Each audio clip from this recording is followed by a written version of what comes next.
ಸ್ನೇಹಿತರೆ, ಕರ್ನಾಟಕದಲ್ಲಿ RSS ಇದ್ರ ಬಗ್ಗೆ ದೊಡ್ಡ ಮಟ್ಟದಲ್ಲಿ ಧ್ವನಿ ಎತ್ತಿರುವಂತಹ ಪ್ರಿಯಾಂಕ್ ಖರ್ಗೆ ಅವರು. ಅವ್ರು ಕೇಳ್ತಾ ಇರೋದಿಷ್ಟೇ, ಯಾಕೆ ರಿಜಿಸ್ಟರ್ ಮಾಡಿಸಿಲ್ಲ? 100 ವರ್ಷ ಆಗಿದೆ. ಖುಷಿ ವಿಚಾರನೇ, ಕಂಗ್ರ್ಯಾಚುಲೇಷನ್ಸ್ ಫಾರ್ ದ್ಯಾಟ್. ಆದ್ರೆ ರಿಜಿಸ್ಟ್ರೇಷನ್ ಯಾಕೆ ಮಾಡಿಸ್ಲಿಲ್ಲ? ಆಗ ಅವಕಾಶ ಇರಲಿಲ್ಲ. ಹೌದು, ಸ್ವಾತಂತ್ರ್ಯ ಬಂದ್ಮೇಲಾದ್ರೂ ರಿಜಿಸ್ಟರ್ ಮಾಡಿಸ್ಬೋದಿತ್ತಲ್ಲ. ಅಟ್ಲೀಸ್ಟ್ ಮೋದಿಜಿ ಅವರು 3 ಸತಿ ಅಧಿಕಾರಕ್ಕೆ ಬಂದ್ಮೇಲಾದ್ರೂ ರಿಜಿಸ್ಟರ್ ಮಾಡಿಸ್ಬೋದಿತ್ತಲ್ಲ. ಯಾವ ದುರುದ್ದೇಶದಿಂದ ರಿಜಿಸ್ಟರ್ ಮಾಡಿಸ್ಲಿಲ್ಲ ಅನ್ನುವಂಥದ್ದು ಅವ್ರ ಪ್ರಶ್ನೆ ಅಷ್ಟೇ. ಇಲ್ಲ, ಯಾವ ಸದುದ್ದೇಶದಿಂದ ನೀವು ರಿಜಿಸ್ಟರ್ ಮಾಡಿಸ್ಲಿಲ್ಲ ಅಂತ. ಅದಕ್ಕೆ ನಿಜವಾಗ್ಲೂ ಉತ್ತರನೇ ಕೊಡ್ತಾ ಇಲ್ಲ. ಅದು ಬಿಟ್ಟು ಬೇರೆ ಎಲ್ಲ ಮಾತಾಡ್ತಾ ಇದ್ದಾರೆ. ಕೋವಿಡ್ ಬಂದಾಗ ನಾವು ಹೋಗಿ ಸಹಾಯ ಮಾಡ್ತೀವಿ, ಈ ದೇಶದಲ್ಲಿ ಏನೋ ಒಂದು ತುರ್ತು ಪರಿಸ್ಥಿತಿ ಅಂದ್ರೆ ಸ್ವಯಂ ಸೇವಕ ಸಂಘದ ಜನರೆಲ್ಲ ಹೋಗಿ ಅಲ್ಲೇನೋ ಸಹಾಯ ಮಾಡ್ತಾರೆ, ಎಲ್ಲವನ್ನ ಹೇಳ್ತಾ ಇರ್ತಾರೆ. ಸರಿ, ಈ ಸ್ವಯಂ ಸೇವಕ ಸಂಘದ ಜನರಿಂದ ಏನಾದ್ರೂ ಸ್ವಾತಂತ್ರ್ಯ ಹೋರಾಟ ನಡೆದಿದೆಯಾ? ಸ್ವಾತಂತ್ರ್ಯ ಹೋರಾಟಕ್ಕೆ 100 ವರ್ಷ ಮುಗಿಸಿದೆ ಅಂತ ಹೇಳ್ತಾ ಇರೋ ಕಾರಣಕ್ಕೆ ಯಾರೆಲ್ಲ ಸ್ವಾತಂತ್ರ್ಯ ಹೋರಾಟಗಾರರು ಈ RSS ನಲ್ಲಿ ಇದ್ರು ಅನ್ನೋದ್ರ ಬಗ್ಗೆ ಕೂಡ ಚರ್ಚೆ ಆಗ್ಬೇಕು. ಹಂಗಂತ ಹೇಳಿ ಗೋಡ್ಸೆ ಅಂತ ಹೇಳ್ಬೇಡ್ರಪ್ಪ. ಆಮೇಲೆ ಮಹಾತ್ಮ ಗಾಂಧೀಜಿ ಅವರನ್ನ ಕೊಂದ ಗೋಡ್ಸೆ ಅಂತ ಹೇಳ್ಬೇಡಿ.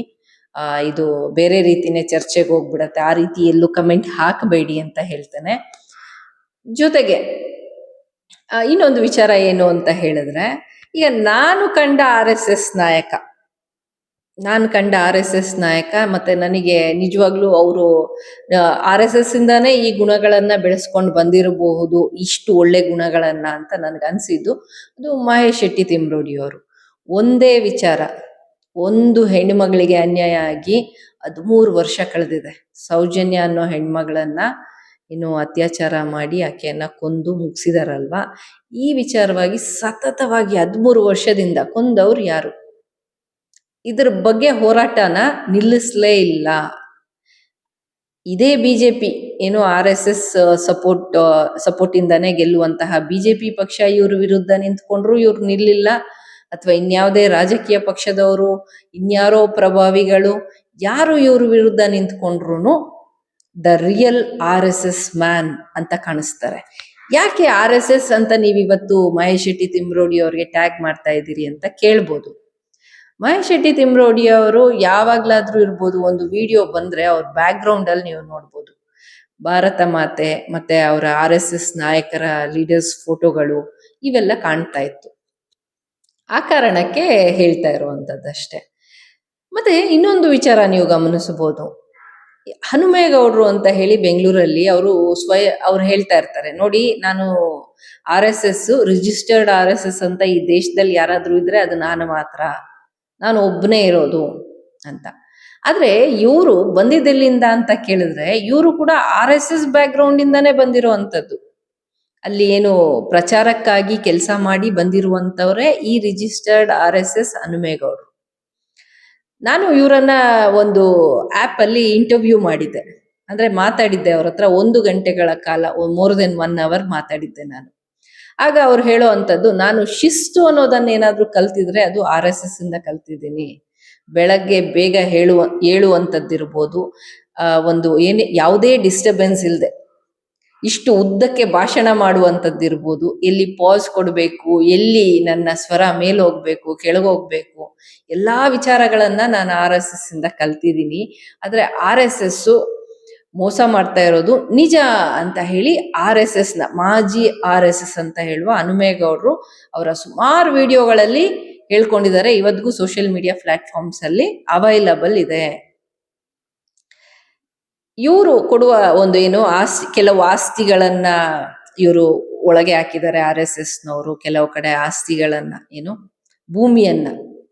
ಭೂಮಿಯ ಹಗರಣಗಳಲ್ಲಿ ಕೂಡ ಈ RSS ಇದೆ. ಜೊತೆಗೆ ಇವ್ರಿಗೆ ಹಣ ಎಲ್ಲಿಂದ ಬರುತ್ತೆ, ಈ ಲೆಕ್ಕಾಚಾರಗಳನ್ನ ಯಾಕೆ ತೋರ್ಸಲ್ಲ, ಈ ವಿಚಾರದ ಬಗ್ಗೆ ಮಾಜಿ RSS ಹನುಮೇಗೌಡರು ಕೂಡ ಮಾತಾಡಿರುವಂತದ್ದು ಇದೆ. ಗಮನಿಸಿದ್ದೀನಿ ನಾನು ಕೂಡ ಕೆಲವು ಪ್ಲಾಟ್ಫಾರ್ಮ್ಸ್ ಅಲ್ಲಿ. ಇವ್ರಿಗೂ RSS ಇಂದ ಅನ್ಯಾಯ ಆಗಿದೆ, ಅವರು ಕೂಡ ಸ್ವತಃ RSS. ಜೊತೆಗೆ ಮಹೇಶ್ ಶೆಟ್ಟಿ ತಿಮ್ರೋಡಿ ಅವ್ರು ಹೇಳ್ದೆ, ಅವರು ಕೂಡ ಅಷ್ಟೇ. ಆದ್ರೆ ನಾನು ಏನ್ ಹೇಳಕ್ ಬರ್ತಾ ಇದ್ದೀನಿ ಅಂದ್ರೆ, ಒಂದು ಶಿಸ್ತು, ಒಂದು ಶಿಸ್ತು ಅನ್ನೋದನ್ನ RSS ಕಲ್ಸತ್ತೆ. ಒಂದು ಈ ದೇಶದ ಮೇಲೆ ಭಕ್ತಿ ಇರಬೇಕು ಅನ್ನೋದನ್ನ RSS ಕಲ್ಸತ್ತೆ. ಇಲ್ಲಿನ ಜನರಿಗೋಸ್ಕರ ಹೋರಾಟ ಮಾಡಬೇಕು, ಇಲ್ಲಿನ ಹಕ್ಕುಗಳನ್ನ ನಾವು ಕಾಪಾಡ್ಕೊಳ್ಬೇಕು ಅನ್ನೋದನ್ನ RSS ಕಲ್ಸತ್ತೆ ಅನ್ನೋದು ಇವ್ರನ್ನೆಲ್ಲ ನೋಡಿದಾಗ ಗೊತ್ತಾಗತ್ತೆ. ಆದ್ರೆ ಇವರೆಲ್ಲ RSS ಅನ್ನ ಬಿಟ್ಟು ದೂರ ಉಳ್ಕೊಂಡಿದ್ದಾರೆ. ಇದ್ರ ಅರ್ಥ ಏನು ಅಂತ ಹೇಳಿದ್ರೆ, ಹೇಳೋದೊಂದು ಮಾಡೋದೊಂದು ಇರ್ಬೋದೇನೋ RSS ಅಂತ ನನ್ಗನ್ಸುತ್ತೆ. ಯಾಕೆ ಈ ಮಾತು ಬರ್ತಾ ಇದೆ ಅಂದ್ರೆ, ಸರಿ ನೋಡಿ, ಸ್ವಾತಂತ್ರ್ಯ ಬರುವ ಮೊದಲು, ಆ ಕಾಲದಲ್ಲಿ 100 ವರ್ಷದ ಮೊದಲು ಇವರು ರಿಜಿಸ್ಟರ್ ಅಂತೂ ಖಂಡಿತ ಮಾಡಕ್ಕಾಗಲ್ಲ. ಯಾಕಂದ್ರೆ ಬ್ರಿಟಿಷ್ ಆಳ್ವಿಕೆ ಮಾಡ್ತಾ ಇತ್ತು, ಅವ್ರಿಗೆ ನಾವು ಲೆಕ್ಕ ಕೊಡೋ ಅವಶ್ಯಕತೆ ಇರಲಿಲ್ಲ. ಆದ್ರೆ ಸ್ವಾತಂತ್ರ್ಯ ಬಂದು ಇಷ್ಟು ವರ್ಷ ಆಗಿದೆ, 1947ರಿಂದ ಇವ್ರಿಗೆ ಯಾಕೆ ಇನ್ನೂ ಇದನ್ನು ರಿಜಿಸ್ಟರ್ ಮಾಡಬೇಕು ಅಂತ ಅನ್ನಿಸ್ಲಿಲ್ಲ. ಸರಿ ಬೇಡ, ಅವ್ರ ಪ್ರಕಾರ ಏನು ಕಂಗನಾ ರಾನಾವತ್ ಅವರು ಒಂದ್ ಕಡೆ ಹೇಳ್ತಾರೆ, 2014ರ ನಂತರ ಭಾರತ ದೇಶ ಸ್ವಾತಂತ್ರ್ಯ ಕಂಡದ್ದು. ಅಂದ್ರೆ ಮೋದಿಜಿಯವರು ಪ್ರಥಮ ಬಾರಿಗೆ ಪ್ರಧಾನಿ ಆದ ನಂತರ ಈ ದೇಶ ಸ್ವಾತಂತ್ರ್ಯವನ್ನ ಕಂಡಿದೆ ಅಂತ. ಹಾಗೆ ಇಟ್ಕೊಳ್ಳೋಣ. ಸ್ವತಃ ಮೋದಿಜಿಯವರು ಕೂಡ ಏನು RSS ಬ್ಯಾಕ್ ಗ್ರೌಂಡ್ ಇಂದಾನೆ ಬಂದಿರೋರು. ಅಟ್ಲೀಸ್ಟ್ ಅವ್ರು ಅವಾಗ ಈ ಸಂಸ್ಥೆಯನ್ನ, ಈ RSS ಅನ್ನ ರಿಜಿಸ್ಟರ್ ಮಾಡ್ಬೋದಿತ್ತು. 2014 ಬೇಡ, 2019ರಲ್ಲಿ ಮಾಡ್ಬೋದಿತ್ತು. ಬೇಡ, 2024ರಲ್ಲಿ 23ರಲ್ಲಿ ಮಾಡ್ಬೋದಿತ್ತು. ಮಾಡ್ಲಿಲ್ಲ. ಯಾಕೆ ಮಾಡ್ಲಿಲ್ಲ ಮೋದಿಜಿಯವರು?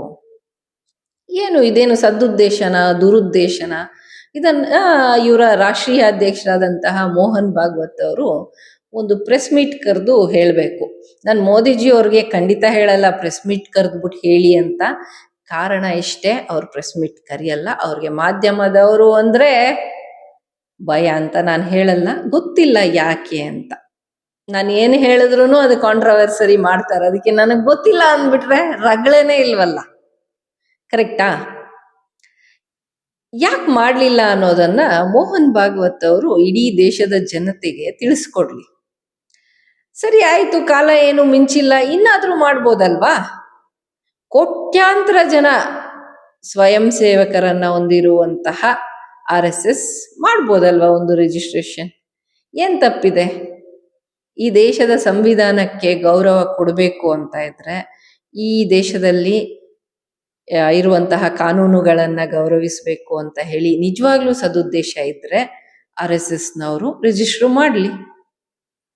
ಇಲ್ಲ, ಆಲ್ರೆಡಿ ರಿಜಿಸ್ಟರ್ ಮಾಡ್ಕೊಂಡಿರೋ ಹನುಮೇಗೌಡರನ್ನ ಕೇಳಿ ಇವರೆಲ್ಲ ಹೋಗಿ ಅಲ್ಲಿ ಸೇರ್ಕೊಳ್ಳಿ. ಹನುಮೇಗೌಡ್ರಿಗೂ ಒಂದು ಖುಷಿ ಆಗ್ಬೋದು, ಅಟ್ಲೀಸ್ಟ್ ನಾನು ಒಂದು ಒಳ್ಳೆ ಸ್ಟೆಪ್ ತಗೊಂಡಿದ್ದೀನಪ್ಪ, ಕೆಲವು ವರ್ಷಗಳ ಹಿಂದೆನೆ ರಿಜಿಸ್ಟರ್ ಮಾಡಿ ಒಳ್ಳೆ ಕೆಲಸ ಮಾಡಿದ್ದೀನಿ ಅಂತ ಅವ್ರಿಗೆ ಅನಿಸ್ಬೋದು. ಅಟ್ಲೀಸ್ಟ್ ನಿಮ್ಮದೇ ಕಾರ್ಯಕರ್ತರು, ಮಾಜಿ ಕಾರ್ಯಕರ್ತರು. ಈ ನಡುವೆ ಇತ್ತೀಚೆಗೆ ತುಂಬಾ ಜನ ಮಾಜಿ RSS ಕಾರ್ಯಕರ್ತರನ್ನ ನಾನು ಗಮನಿಸಿದ್ದೇನೆ. ಈ ಮಾಜಿಗಳನ್ನೆಲ್ಲ ನೀವು ಸೇರಿಸ್ಕೊಳ್ಬೋದು. ಆದ್ರೆ ನಾನು ಇವರನ್ನೆಲ್ಲ ಮಾಜಿ ಅಂತ ಹೇಳಲ್ಲ, ಮಹೇಶ್ ಶೆಟ್ಟಿ ತಿಮ್ರೋಡಿ ಅವರನ್ನೆಲ್ಲ. ಯಾಕಂದ್ರೆ ಅವರು ಎಲ್ಲೂ ಹೇಳಿಲ್ಲ ನಾನು ಮಾಜಿ ಅಂತ. ಹನುಮೇಗೌಡರು ಅನ್ಸತ್ತೆ ಮಾಜಿ ಅಂತಲ್ಲ, ಅವರು ಒಬ್ರೆ ಸಿಂಗಲ್ RSS ಇಡೀ ದೇಶದಲ್ಲಿ ರಿಜಿಸ್ಟರ್ಡ್ RSS ಅಂತ. ಇನ್ ಮಿಕ್ಕಿದವರೆಲ್ಲ ಅನ್ರಿಜಿಸ್ಟರ್ಡ್ ಅಂತ. ಅದೇನೇ ಇರ್ಲಿ, ಈಗ ವಿಚಾರ ಏನಪ್ಪಾ ಅಂದ್ರೆ, RSS ರಿಜಿಸ್ಟರ್ ಆಗ್ಬೇಕಾ ಆಗ್ಬೇಡ್ವಾ ಅನ್ನುವಂತಹ ಚರ್ಚೆ ದೊಡ್ಡ ಮಟ್ಟದಲ್ಲಿ ನಡೀತಾ ಇರೋದ್ರಿಂದ ನಿಮ್ಮ ಅನಿಸಿಕೆಗಳನ್ನ ಕಮೆಂಟ್ ಬಾಕ್ಸ್ ಅಲ್ಲಿ ತಿಳಿಸಿ. ನನ್ನ ಕೇಳಿದ್ರೆ ರಿಜಿಸ್ಟರ್ ಮಾಡೋದು ಒಳ್ಳೇದು. ಯಾಕೆ ಲೆಕ್ಕ ಇಲ್ಲದೆ ಹೋಗ್ಬೇಕು? ಈ ದೇಶದ ಹಣ ₹1 ಕೂಡ ಲೆಕ್ಕ ಇಲ್ಲದೆ ವೇಸ್ಟ್ ಆಗ್ಬಾರ್ದು ಅಂತ ಹೇಳಿ ನನ್ಗನ್ಸುತ್ತೆ. ಮೋದಿಜಿ ಪಾಪ ಇಷ್ಟು ಕಷ್ಟಪಟ್ಟು ಆಡಳಿತ ಮಾಡ್ತಾ ಇರುವಾಗ ಯಾಕೆ ನಾವು ರಿಜಿಸ್ಟರ್ ಮಾಡದೇ ಇರಬೇಕು? ಎಲ್ಲ ಹೋಗಿ ಬೇಗ ರಿಜಿಸ್ಟರ್ ಮಾಡ್ಕೋಬಿಡಿ. RSS ನಾಯಕರೇ, ಏನು ರಾಷ್ಟ್ರೀಯ ನಾಯಕರೇ, ಮೋಹನ್ ಭಾಗವತ್ ಅವರೇ, ಒಂದು ಪ್ರೆಸ್ ಮೀಟ್ ಕರೀರಿ. ಒಳ್ಳೆ ಸಜೆಷನ್ ಕೊಟ್ಟಿದ್ದಾರೆ ಅನ್ಕೊಳ್ಳಿ ಪ್ರಿಯಾಂಕ್ ಖರ್ಗೆ ಅವರು. ಇಲ್ಲ ಅವ್ರು ಕೆಟ್ಟ ಸಜೆಷನ್ ಅಂತ ಅನ್ಸಿದ್ರೆ ಯಾಕೆ ಅಂತ ಹೇಳಿ. ಇವತ್ತು ಪ್ರಧಾನಿಗಳು ನಿಮ್ಮವರೇ ಇರೋದ್ರಿಂದ ಯಾಕೆ ಏನ್ ತೊಂದರೆ ಆಗತ್ತೆ ಅಂತ ನೀವು ರಿಜಿಸ್ಟರ್ ಮಾಡ್ಲಿಲ್ಲ ಅನ್ನೋ ಒಂದು ಎಕ್ಸ್ಪ್ಲನೇಷನ್ ಕೊಟ್ಬಿಡಿ ಅಂತ ಹೇಳ್ತಾ, ಈ ವಿಡಿಯೋ ಇಷ್ಟ ಆಗಿದ್ರೆ ಲೈಕ್ ಮಾಡಿ, ಶೇರ್ ಮಾಡಿ, ಕಮೆಂಟ್ ಮಾಡಿ. ಹಂಗೆ ಎಲ್ಲ RSS ಅಭಿಮಾನಿಗಳಿಗೂ ಶೇರ್ ಮಾಡ್ಕೊಳ್ಳಿ ಅಂತ ಹೇಳ್ತಾ, thank you for watching this video. Thank you friends.